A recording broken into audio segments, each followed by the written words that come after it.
Now let us solve few examples based on sine rule. In this question, in triangle ABC, angle A is 45 degrees and angle B is 60 degrees, and we have to find the ratio of the sides. Now since two angles are given, that is 45 and 60, it is clear that angle C can be found by subtracting the sum of 45 and 60 from 180. Right? So therefore that is equal to 180 degrees minus 105 degrees, that is nothing but 75 degrees. So basically we know all the three angles and we have to find the ratio of the sides. Now by sine rule we are aware of the fact that A upon sine A is equal to B upon sine B is equal to C upon sine C.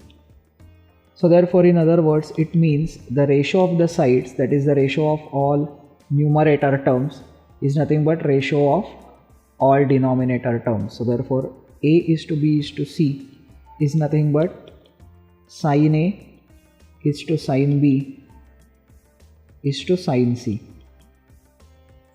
Right? Now A is 45 degrees, so therefore sine A is nothing but sine 45, which is 1 upon root 2, that we know already.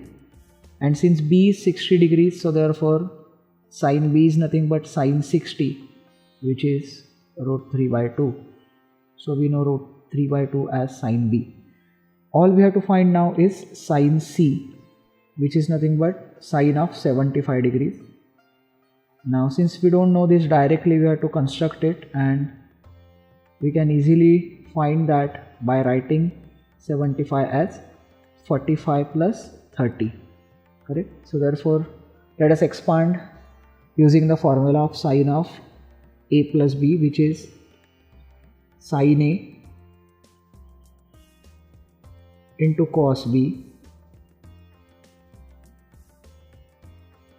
plus cos A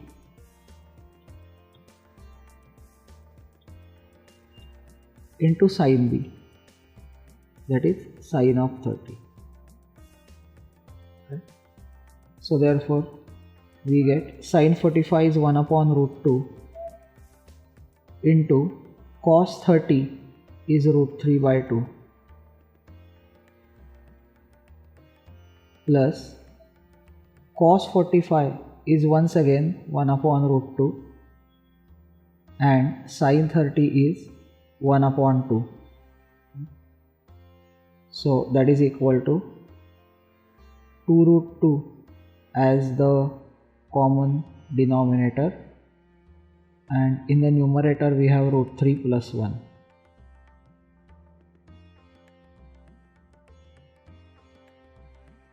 So therefore coming back to the ratio of sides, which is nothing but ratio of the sines of the angle, sine A is 1 upon root 2, so we write sine A as 1 upon root 2 each to sine B is nothing but root 3 by 2, so therefore we write it as root 3 by 2, and at the end sine C is nothing but root 3 plus 1 upon 2 root 2, so that is root 3 plus 1 upon 2 root 2. Now we see that here the denominators of all are not same, so we can multiply throughout by 2 root 2 and make the same denominator, and we'll get the ratio as the first term becomes 2. Now the second term, which is root 3 by 2, when it gets multiplied with 2 root 2, 2 will get cancelled, and root 3 into root 2 gives us root 6.